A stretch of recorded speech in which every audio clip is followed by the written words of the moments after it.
Episode of the San Antonio Soccer Roundtable. We got a special guest joining us tonight, Rafa, youth director there for Mission City Youth Soccer Organization. How are you doing this evening, Rafa?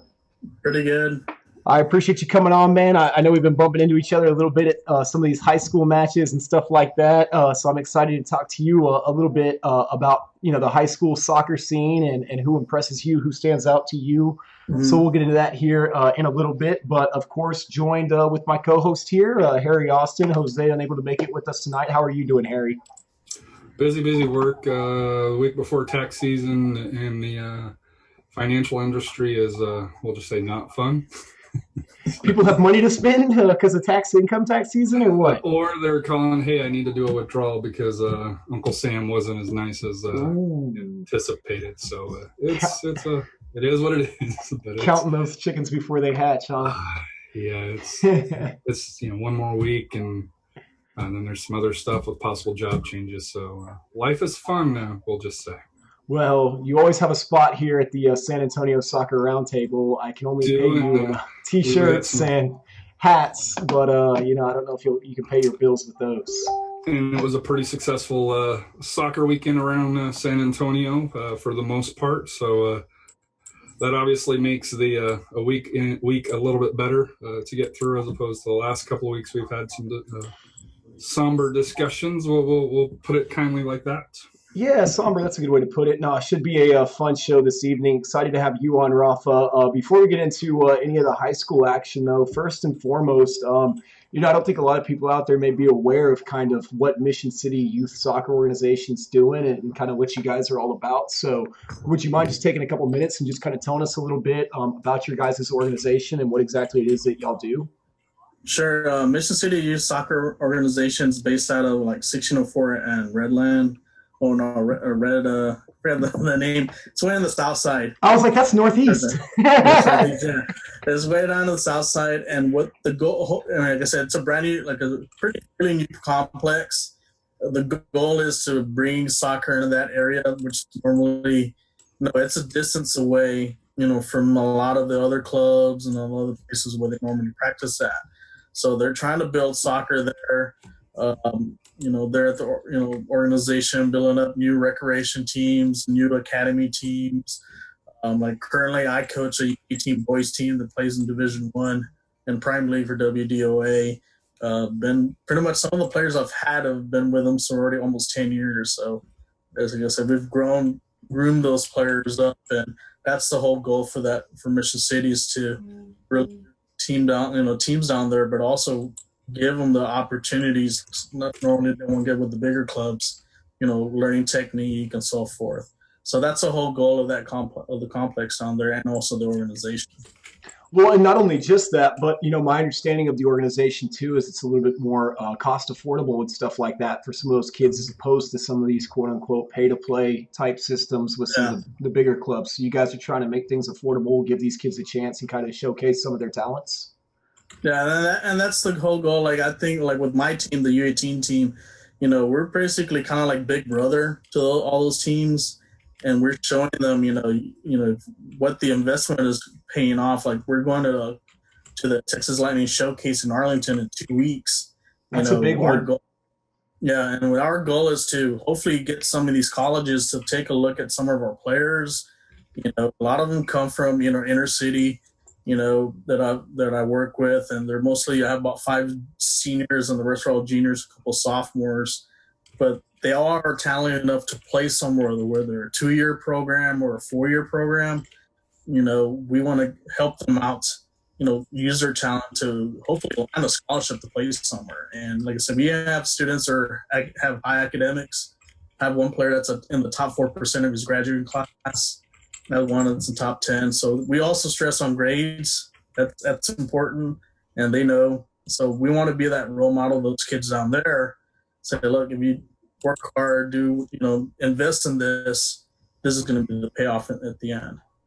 Absolutely, yeah. And no, I've known just through talking to you kind of one on one and stuff like that. Mm-hmm. Just at some of the high school games when you've seen some players not playing on their high school teams and you're kind of concerned about grades, you were like, all right, I'm calling his parents after the game. I don't know where my player is and why he's not out there. So Yeah. I think it was over Christmas break and all that stuff when they were doing those first kind of warm up tournaments, and eligibility wasn't really a factor too much yet. But I know you do care about your players' grades just from seeing you sitting in there in the stands, wondering where your guys are at when they're not out there on the bench or on the field. Yeah, and that's important. Like I said, I have a good relationship with the parents, and like I said, a lot of the parents that I have, they don't have a lot of them don't have college background. I'm the one that pretty much graduated from college, minus our president. Actually, our president's currently the Mexican consulate in Austin. Okay. But, he knows people here and there, and we've even talked to professional teams like Club America's involved with us, getting to know us. Same thing with Santos, Laguna, Monterey. They've shown some interest with our teams.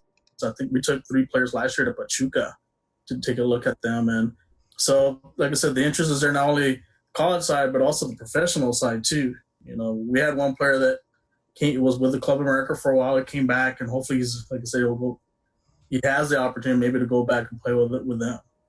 No, I'm just kind of curious because I know you mentioned that you guys were on the far south side. There's kind of a UPSL team that's over there, I think, in your neck of the woods. How close are you guys to like Wheatley Heights Sports Complex and Samba and kind of their facility there?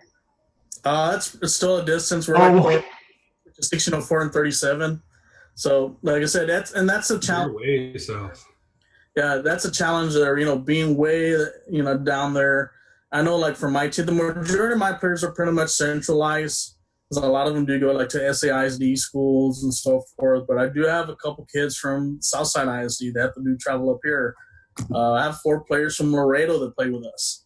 I have 2 players from Austin, so that makes up our team. But the majority of the kids that we're working with, especially down there, like our club, like one of our presidents there from Mission City, those are the kids that live in that Southside area. And which I think this year they had a big success actually for high school, which I'll talk about in a bit. And that's going to hopefully rub off on those kids and say, hey, playing clubs is going to help me get where I need to. Yeah, no, absolutely. And let's just jump right into it here. You mentioned the high school action and everything else, and some teams kind of still in it, and some surprises there.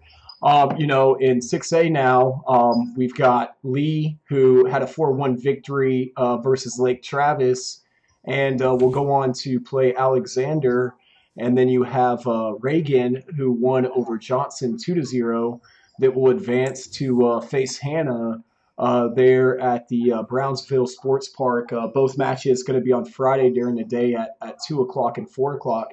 Are there any teams kind of in this 6A field or anything like that you think, whether it be Lee or whether it be Reagan or maybe one of these other teams that you just feel like is kind of a favorite to win this tournament? It's Lee's to win. That's just how I see it. I mean, unless they have a bad day down there, there's no reason for Lee not to come out as the Region 4 champs. I saw the game against Lake Travis. They basically dismantled that team. I mean, technically wise, they're probably one of the best teams I've seen in the last maybe 6 years, maybe since the 2015 Brownsville Rivera team. That team won state, went undefeated. They looked just a lot of one-touch, two-touch, real good cohesiveness as a team. This is what I see with the lead team. So they have a good shot not only winning the region, but I think they have a shot winning the state if everything falls through. But, you can't count out the other teams too, No, you can't. Like Straight Jesuit, I know you've mentioned to me before, it's going to be a tough one. Obviously, Alif still in it as well. And I know that Flower Mound program has been building kind of up there in the DFW area. So still a few powerhouses to compete with. Obviously, my alma mater, Capel, got knocked out of the tournament kind of early, so no chance there for them. But, yeah, I definitely agree with you, Harry. I know you had kind of picked Lee just from the beginning to kind of win the tournament based upon not only their record and how impressive that was this season, but just kind of the limited games that you got to see them play. Lee, still kind of your pick to take it all the way? Yeah, well, out of the San Antonio area, to be fair, I haven't seen the other sides, but they got the talent at least. From what I've seen. Now, of course, everybody has their day, and like I said, when you get to the high school playoffs, pressure comes in too, and obviously travel because they're not playing locally here in San Antonio. So it'll be interesting. Of course, we're all rooting for them being a San Antonio team, but you know, I got right on that one. Unfortunately, I also picked the Clark girls, and well, that one didn't go very Hey, well. So, you win some, you lose some, right? Yeah. so Kind of 50-50. speaking of those girls, unfortunately, not having as much success as what the boys did against some of those teams from Austin. Johnson girls fell 1-0 to Westlake, and Lake Travis was able to beat Reagan. The girls there for Lake Travis winning their match 4-1. So not really looking like any San Antonio girls teams left in the state race, but definitely did a great job representing the city of San Antonio. It's always great to see the number of teams that we put forth for the tournament and everything else, and hopefully next year, they may have a little bit better luck. But moving into the 5A, I think that's kind of where you get the most excited. Is that right, Rafa? Yeah, that one's interesting because that one's been dominated by the Valley the last few years, and right now the dominant team is Valley View. They've basically been unstoppable except for they had a close call Saturday. They actually had to go to PKs with Sherryland, which Sherryland's not a they got talent down there too. They were able to squeak by. I see they have Southwest. The Dragons final game. I went to see Southwest play against some of my boys that play for Edison. I wasn't really impressed by Southwest. They had some talent, but they're just running into a buzzsaw on Friday. And, I think the team that may surprise Valley View may be Kerrville Tivy. Mm-hmm. And they have a forward he's been knocking goals left and right. He's a senior this year. I think his name is Joel Pelton. And if they can get by their semifinal game against Brownsville Veterans Memorial, I think that they and stay in it in the game, they could knock off Valley View. Well, and I saw South Sam play in one of the early tournaments as well when they were still kind of doing some of those showcases and stuff like that. And they do have a lot of individual talent on their team, or at least I guess I should say maybe like 3 or 4 really good players. But unfortunately, they just don't have a whole lot of support around them, I feel like. You know what I mean? And sometimes that's the case with some of these high school squads. There was a team, I believe, in 4A that we were talking about yesterday that is definitely kind of on your guys' radar. You had mentioned that you thought potentially they had a youth FC Dallas Academy. Walk us through just that 4A state tournament and let us know. Yeah, we talked about Palestine. One of my buddies, actually, he's a head coach at Fulshire High School for one of the Fort Bend schools, and he was telling me he made it to the regional semifinals, and he's got who he's playing against. I think it's Lumberton. But on the other side, they have Palestine, who's 33-0-2. And we're looking at some of the scores, and one of the games they won was 28-0. Oh, wow. And we thought we were looking at like their football team. Like we had to keep going back and making sure we were on. 17-0, 28-0, 25-0. I mean, not just one game, but yeah, they've been putting the hurting on some teams here. Yeah, and looking at their schedule, it looks like their district's not as strong. But last year they won it all, and I'm sure they're the favorite this year again. I guess, like I told my friend, it's like stay in the game. Try to on a bad day if you do advance, but I guess so anything can happen. I've seen it in some state final games before. Like I watched their Capel team a few years back against Brownsville Porter. Mm-hmm.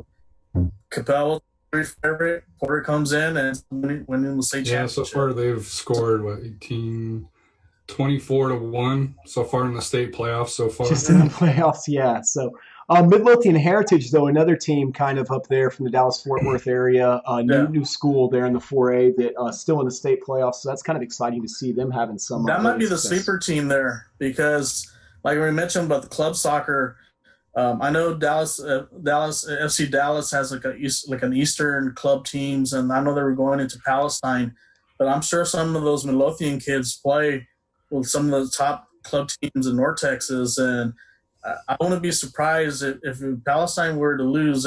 That'd be one of the teams that will give them a game and also give them a loss.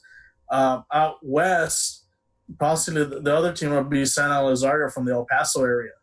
They always have talent down there. I've seen some of the El Paso teams play. They'll one of the favorites as well. Progreso me from Region 4. They always have a good team too as well. So like I said, Palestine may be doing the cakewalk, but there's a couple contenders that might surprise them, catch them, like I said, on a bad day and not lay down. So, but Palestine is going to be the favorite, but like I said, Midlothian might be my sleeper team. Well, there you go, man. That's a complete breakdown, I think, of our Texas high school playoffs right now as we kind of get into some of the final rounds. I know you only had a little bit to kind of join us tonight. We're kind of coming up on that time limit.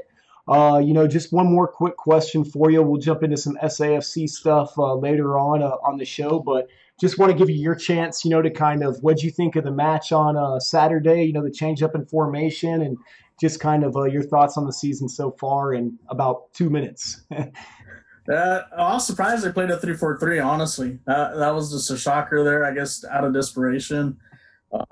They should have stick to it, not be up one goal. All right, we're going to play defense. Park the bus. Park the bus. We're not going to be like Mourinho and all. I think they need to be more aggressive because, honestly, we have the talent up front to put multiple goals. I mean, if we have to win out by shooting shootouts, like 5-4 games, 6-5 games, so be it until our defense gets better. I mean, put your power in there, get as many goals as you can, be aggressive because I honestly think had he lost his game, I had a feeling there might be a change coming soon. He's not out of the woods yet. If he can get this win on Saturday, it'll build some confidence and we'll see from there.